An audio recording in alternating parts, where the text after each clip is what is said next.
El camino de Australia hacia el tren de alta velocidad ha sido largo y a menudo frustrante, marcado por innumerables estudios, propuestas ambiciosas y debates políticos. Sin embargo, no se ha construido ni un solo kilómetro de vía. Hace algunos años, exploramos este tema en detalle, analizando las muchas iniciativas que, a pesar del fuerte entusiasmo inicial, nunca pasaron de la etapa de planificación. En décadas, se han gastado unos 140 millones de dólares australianos solo en estudios. Desde entonces, las tendencias de transporte han cambiado, con el tren de alta velocidad expandiéndose por Europa, Asia y África, considerando los avances en Marruecos y Egipto. Pero en Australia, la situación sigue siendo en gran parte la misma. La opción más analizada, el corredor de la costa este, conectaría las ciudades más grandes y económicamente importantes del país: Melbourne, Canberra, Sydney y Brisbane, una zona donde viven más de 13 millones de personas. A pesar de la clara demanda de viajes interurbanos rápidos y eficientes, este mercado sigue estando abrumadoramente dominado por el transporte aéreo, y la ruta Sydney-Melbourne se mantiene constantemente entre los corredores aéreos más transitados del mundo. Históricamente, todas las propuestas de trenes de alta velocidad se han enfrentado a los mismos obstáculos fundamentales: costos de construcción extremadamente altos y una feroz competencia de los viajes aéreos, que son relativamente accesibles, y un entorno político reacio a comprometerse con una inversión a largo plazo tan grande y costosa. Sin embargo, ante las crecientes preocupaciones por el cambio climático y la demanda de transporte sostenible, el tren de alta velocidad vuelve a ser reconsiderado. ¿Podría Australia finalmente superar los obstáculos de siempre y comprometerse a construir su primer ferrocarril verdaderamente de alta velocidad? En este video, exploraremos si el argumento a favor del tren de alta velocidad es más fuerte que nunca, analizando las discusiones recientes, posibles modelos de financiamiento y lo necesario para hacer realidad esta esperada visión. De hecho, está creciendo el impulso en torno a lo que podría convertirse en el primer proyecto de tren de alta velocidad en Australia. La Autoridad de Trenes de Alta Velocidad, o Autoridad de Trenes de Alta Velocidad establecida por el gobierno federal en junio de 2023, ya ha preparado un caso de negocio para una línea de alta velocidad de 194 kilómetros entre Sydney y Newcastle en Nueva Gales del Sur. Esta línea formaría la primera etapa de una red mucho más grande de 1.700 kilómetros que iría de Melbourne a Brisbane, conectando las ciudades más pobladas de Australia. Entonces, ¿por qué ahora? ¿Y por qué otra vez? En 2013, el estudio del tren de alta velocidad de la costa este concluyó que este tren generaría beneficios económicos. Era técnicamente viable y podría tener un impacto transformador en la forma en que los australianos viven, trabajan y viajan.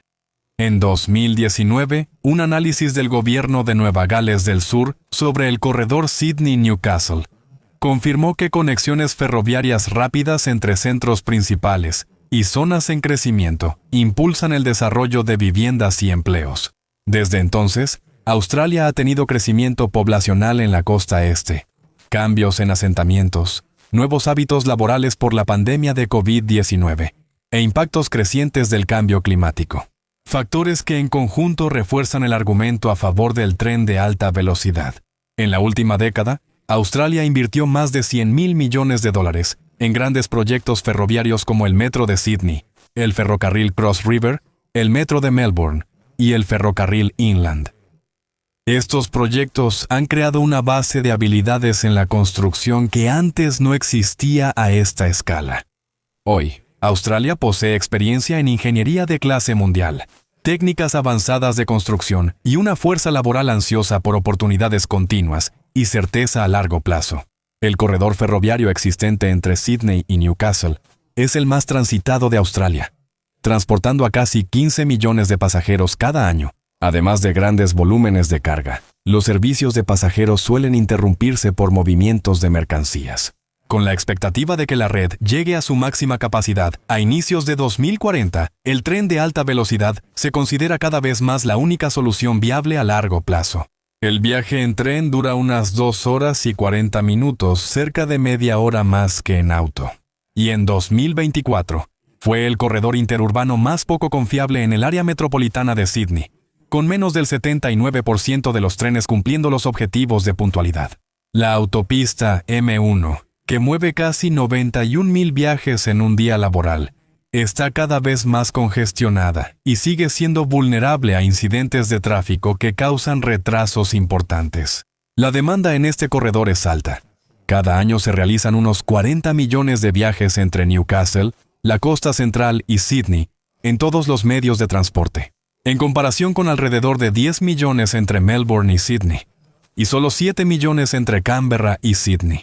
Esto significa que un servicio de tren de alta velocidad entre Sydney y Newcastle atraería una gran cantidad de usuarios desde el primer día. Al mismo tiempo, tanto la línea de tren existente como la autopista están acercándose a su máxima capacidad. Aunque las mejoras parezcan más económicas al inicio, aún requerirían inversión considerable y no brindarían el rendimiento ni capacidad de una línea de alta velocidad diseñada para ese objetivo. El corredor es también uno de los puntos de partida más prácticos para el tren de alta velocidad en Australia. Es mucho más corto que las rutas Melbourne-Sydney o Sydney-Brisbane y se encuentra completamente dentro de un solo estado, lo que hace que las aprobaciones de planificación y la construcción sean más rápidas, sencillas y rentables. En conjunto, estos factores hacen que el corredor Sydney-Newcastle sea el candidato más fuerte para demostrar un caso convincente de costo-beneficio para el tren de alta velocidad en Australia, de manera similar a como lo hizo el Metro de Sydney para los proyectos ferroviarios urbanos a gran escala. Considerando esto, la Autoridad de Trenes de Alta Velocidad recibió $78.8 millones en enero de 2024 para desarrollar el caso de negocio de la sección Sydney-Newcastle de la red de tren de alta velocidad. Estos fondos se asignaron en 8 paquetes de trabajo adjudicados en junio de 2023 que cubren el control del proyecto, incluyendo la gestión de costos, cronograma y riesgos, planificación ferroviaria, participación y compromiso de pueblos originarios, estrategia comercial, entrega y participación industrial. Paralelamente, la Autoridad de Trenes de Alta Velocidad comenzó extensas investigaciones geotécnicas a lo largo del trazado propuesto.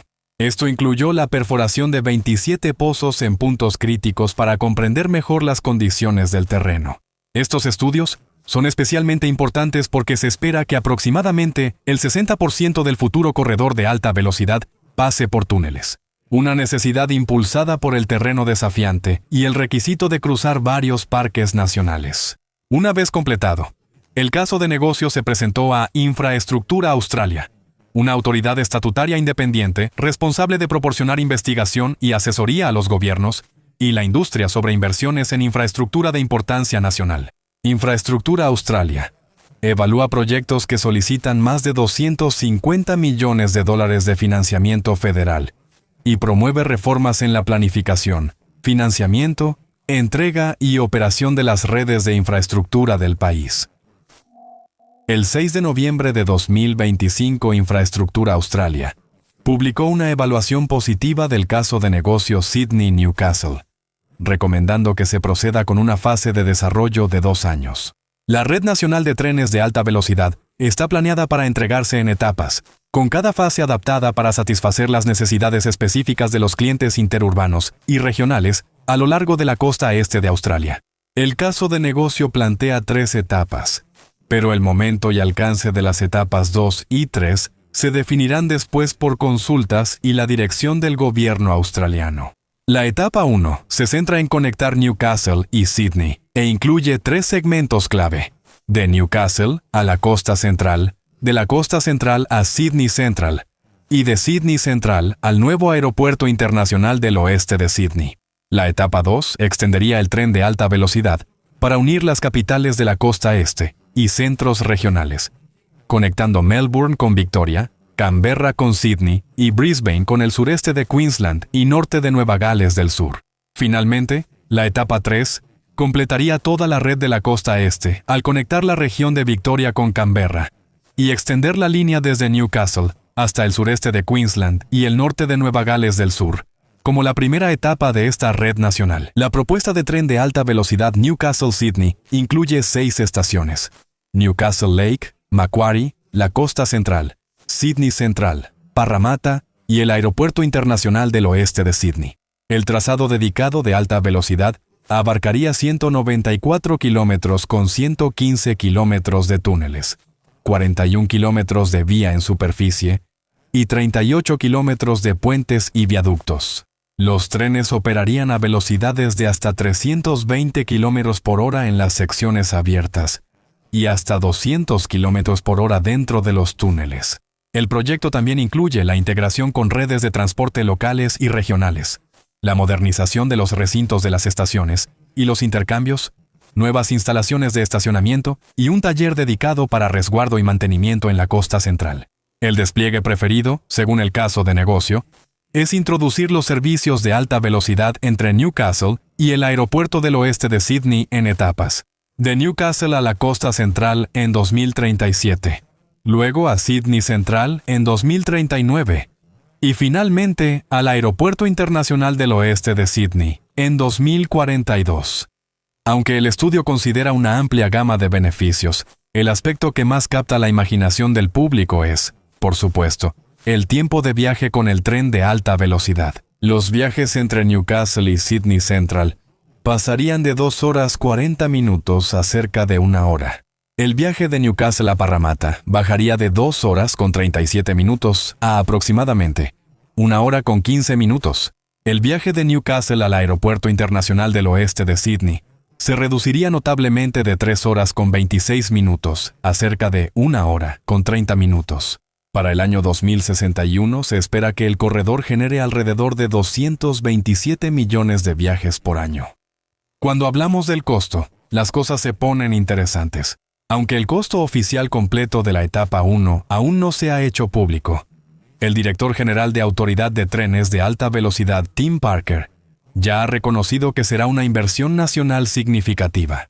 Y dado el alcance de lo que implica, 194 kilómetros de vías dedicadas de tren de alta velocidad, 6 estaciones principales y más de 115 kilómetros de túneles. Eso realmente no debería sorprender a nadie. Para mostrar a los espectadores qué podría considerar Australia, el equipo de Railways Explained preparó una estimación de costos detallada con referencias. Examinamos proyectos comparables como el High Speed 2 del Reino Unido, el Metro de Sydney, y aunque quizá no con mucho orgullo, el Cross River Rail, cuyo presupuesto pasó de 5.4 mil millones a casi 19 mil millones de dólares. Combinando estos ejemplos con referencias internacionales de trenes de alta velocidad, llegamos a una estimación mínima de alrededor de 60 mil millones de dólares australianos solo para la etapa 1. Eso es antes de considerar adquirir terrenos. Siendo realistas, por el entorno de construcción en Australia y la magnitud de los túneles, creemos que esta cifra probablemente aumente más que disminuya. Así que cuéntanos en los comentarios, ¿qué opinas? ¿Cuál crees que será el costo final de esta línea de tren de alta velocidad una vez que esté completamente terminada?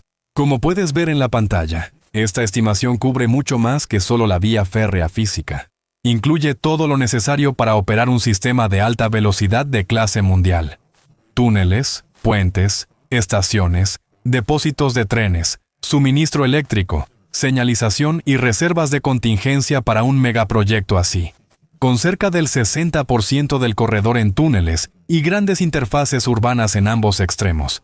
La etapa 1 será un reto de ingeniería incluso a nivel mundial. La Autoridad de Trenes de Alta Velocidad también está analizando una variedad de opciones de financiamiento y entrega, incluyendo la posible participación del sector privado a través de asociaciones público-privadas, similar a los modelos utilizados para grandes expansiones ferroviarias en Londres y en toda Europa. En estos acuerdos, entidades privadas financian y entregan infraestructura, recuperando su inversión mediante pagos por disponibilidad o arrendamientos a largo plazo. Incluso la adquisición de la flota de trenes de alta velocidad podría ser respaldada mediante mecanismos de financiamiento privado. Y aunque continúan los debates sobre cómo debe compartirse la responsabilidad financiera entre los gobiernos federal y estatal, una cosa se está volviendo cada vez más clara. Este proyecto no es solo otra iniciativa de transporte, es una prioridad económica nacional. Por supuesto, el equipo de Ferrocarriles Explicados continuará siguiendo el desarrollo de este ambicioso proyecto. Para estar informado, suscríbete y activa la campana de notificaciones. Y considera apoyarnos a través de Patreon, PayPal o comprando nuestro libro electrónico. Tu apoyo realmente nos ayuda a traer contenido ferroviario más detallado para todos ustedes. Hasta la próxima, mantente en sintonía con Ferrocarriles Explicados.